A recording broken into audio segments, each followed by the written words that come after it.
What's up, YouTube? Top City 5401 here. I just wanted to have a quick discussion. I'm not going to show any cards in this video, but I just wanted to put it out there, my opinion on the state of Major League Baseball's museum called the Hall of Fame. So the reason why I'm making this video is, and I'm pretty sure everybody watching this video by the time I upload it will have heard the news that Pete Rose, Shoeless Joe Jackson, among others, have been reinstated into Major League Baseball by the current commissioner, Rob Manfred, which is going to be an interesting development in terms of what's going to happen with the Baseball Hall of Fame. But before I even get into that, I just want to talk a little bit about how the Baseball Hall of Fame right now is a complete and utter disaster. It's a disaster because the infrastructure that is the Hall of Fame it's broken. And there's a lot of people that aren't happy with it. I personally would like to go to the Hall of Fame Museum. However, I don't think that the Baseball Hall of Fame is represented properly. I think in order to have a museum that represents a sport, you have to represent everything. You have to represent the good and the bad, and you have to represent the history. And in many respects, baseball has adapted itself to represent the history of baseball, starting in the 1970s when a lot of the players weren't given the opportunity to play in the American or National League or any other leagues that would qualify you to be a Hall of Famer prior to, I believe it was 1972. And a lot of the Negro League players were inducted into the Hall of Fame. So that shows that the Hall of Fame at one time wanted to adapt to, being able to represent the sport as a whole. Got my Coke Zero here, guys.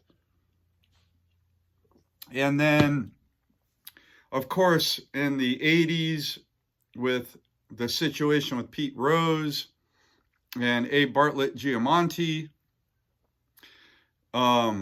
taking away Pete Rose's eligibility from Major League Baseball, and Pete Rose never being on the Hall of Fame ballot. So therefore, the writers never had an opportunity to decide whether Pete Rose was or was not a Hall of Famer. And that precedent, of course, was set by another commissioner, Landis Mountain, and he said that if, because of the Black Sox scandal, the 1919 Black Sox scandal. So all this has happened in the last 100 years of baseball as far as like the whole gambling aspect. And the sport has chosen to, or at least the Hall of Fame has chosen not to represent these ball players that were pivotal ball players, important ball players in the history of baseball. They don't want them represented in the Hall of Fame because it's black and white. If you gamble, you can't be eligible to be on the ballot for the Hall of Fame. And the Hall of Fame has always been like a separate entity for Major League Baseball. So I don't know if it was the Hall of Fame's decision not to put Rose, among others, on the ballot, or if it was Major League Baseball telling the Hall of Fame, hey, listen, if someone's not eligible, you probably shouldn't put them on the ballot. But I think ultimately it was up to the Hall of Fame museum curators not to put these guys on the ballot, not Major League Baseball. So with that being said, Rob Manfred has now reinstated all these players into the Major League Baseball. So will the Hall of Fame allow I guess at this point now it would have to be an era committee because their eligibility to be voted in by the writers has since passed. So will the Hall of Fame allow these guys to be considered for the Hall of Fame? And most notably, that would be Pete Rose and Shoeless Joe Jackson. So we shall see. So this is what's going on with Major League Baseball in terms of gambling. And then there's a whole nother issue, and that is the PED era. And what players, quote unquote, cheated or didn't cheat.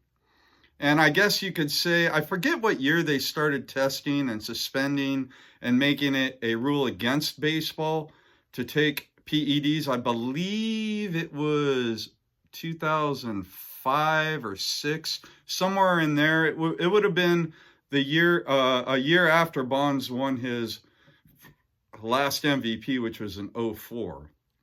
So I know all this happened after 2004, but I don't remember what year they started suspending players for using PEDs and testing for it. Guys, comment down below if you know. But anyways, there is this void in the Hall of Fame with players that were suspected of using PEDs and or did use PEDs, but there is a little bit of, and this is why I believe this is like kind of, I don't know, it's not being handled properly. And that's because there are guys in the Hall of Fame that did use PEDs, and there are guys in the Hall of Fame that even failed a test for PEDs. So what's the Hall of Fame going to do? How is it going to clean up this problem or address this problem? I don't know. I don't know how the Hall of Fame is going to do it. I don't know if the Hall of Fame will do it. I don't know what's going to happen. I don't really have any expectations. These are just things that I've been thinking about. Now, if I was a curator of the Baseball Hall of Fame Museum, what I would do is I would want Shoeless Joe Jackson and Pete Rose to be on the ballot through an era committee to be considered for the Hall of Fame. I absolutely would want that. And I would hope that the people that were on the committee would vote those players into the Hall of Fame. That would be my preference. And I think that it would be very important for baseball to have a wing talking about gambling, talking about the players that gambled and how it affected them, how it affected baseball, but the player on the field being a separate entity from what they did off the field. Now, did Pete Rose bet against his team as a manager? I doubt it. Did Pete Rose make decisions based on the bets that he made? I'm sure he did. And did those decisions impact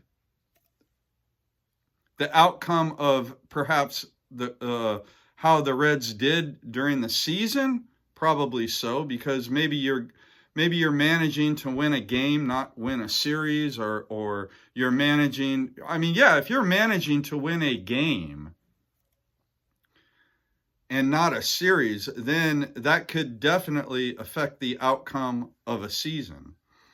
And then the whole issue with Shoeless Joe Jackson, did he throw the 1919 World Series? I don't believe, based on what I know about it, that he did anything to compromise his team in the World Series.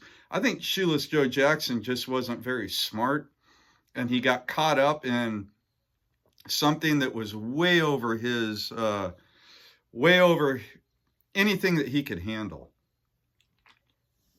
And then as far as the steroid era, as many people like to call it, there should absolutely be, the players that saved baseball should absolutely be in the Hall of Fame.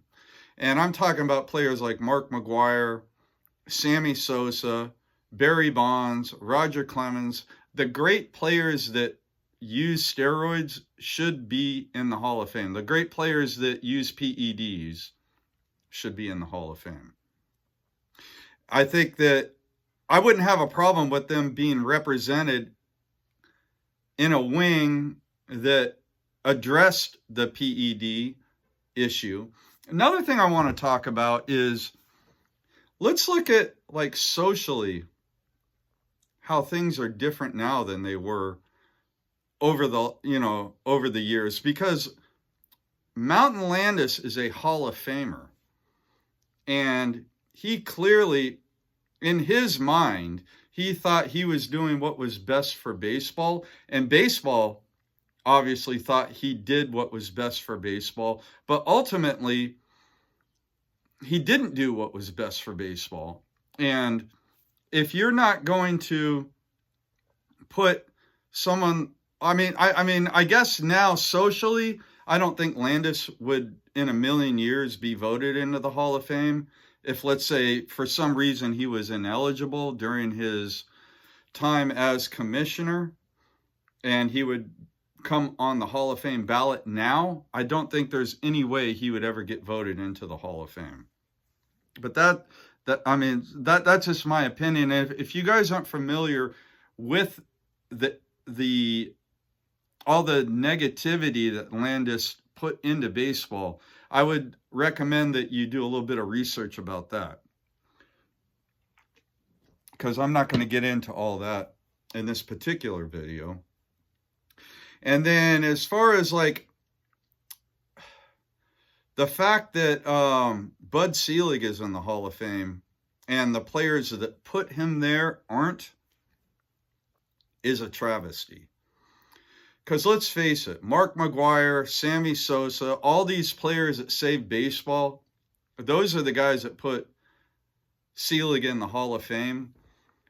And if you don't think Selig didn't know what was going on before the federal government stepped in terms of players using PEDs, you're out of your mind. Selig knew exactly what was going on way before he got pressure from the federal government to clean up baseball. Also, another thing I want to talk about, if you're looking at the players that are playing right now in Major League Baseball, I'm sure there are a lot more players that are using PEDs, maybe not in the form of steroids, but there are a lot of players right now, that will be Hall of Fame players that are using PEDs that will get into the Hall of Fame. It's just that the testing that Major League Baseball is using right now isn't able to detect all the different kinds of PEDs that are out there. So don't fool yourself thinking that the sport is clean, and don't fool yourself thinking that all these great players that aren't in the Hall of Fame that represent the PED era weren't still the best players of their era, because there are a lot of no-name players that use PEDs as well, and nobody remembers them. I'll give an example, Marvin Bernard. Nobody knows who Marvin Bernard is unless you're a Giants fan and you were following the Giants in the 90s. But if you weren't, you probably don't know who Marvin Bernard is. And that's just one of many examples of ball players that aren't in the Hall of Fame, that were never really even considered to be in the Hall of Fame, not because they use PEDs, but because they weren't Hall of Fame ball players. And then the whole gambling thing, the sport of baseball, a lot of what drives the interest in the sport of baseball, let's face it, is gambling. You see, like, when you're watching MLB Network and they're talking about the games that are going to be playing that day, they talk about the betting odds right there on the screen, right in your face. It's right there. I mean, okay, you got the A's and the Royals playing today, and then you got the plus negative on your bet if you were to bet on that game. You watch baseball, you watch programs, listen to programs. They even have shows talking about betting on baseball. So baseball needs people to bet on the sport itself. So I feel like baseball needs to decide whether they want to promote betting. I'm not saying that people won't bet on baseball. I'm just saying that Major League Baseball shouldn't talk about or have programs about betting or allow programs about betting if they don't want the controversy of betting on baseball to be a factor in whether someone is a Hall of Fame baseball player or not. And then the whole thing with Ohtani, and I think it was 2023, that incident where all this money disappeared, and you know, his interpreter was kind of the reason or the source of the betting controversy, but Ohtani is tied to it too.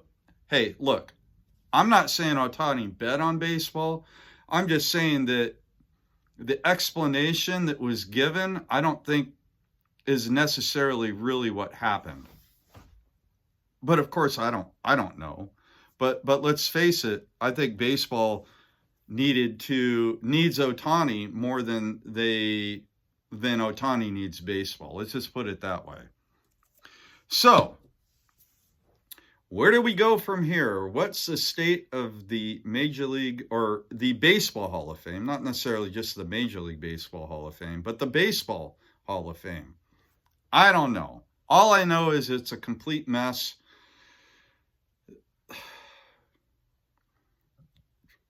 It is. It's just a complete mess, and it's too bad. And we'll see what happens with Pete Rose. We'll see what happens with the PED guys. We'll see what happens with Shoeless Joe Jackson.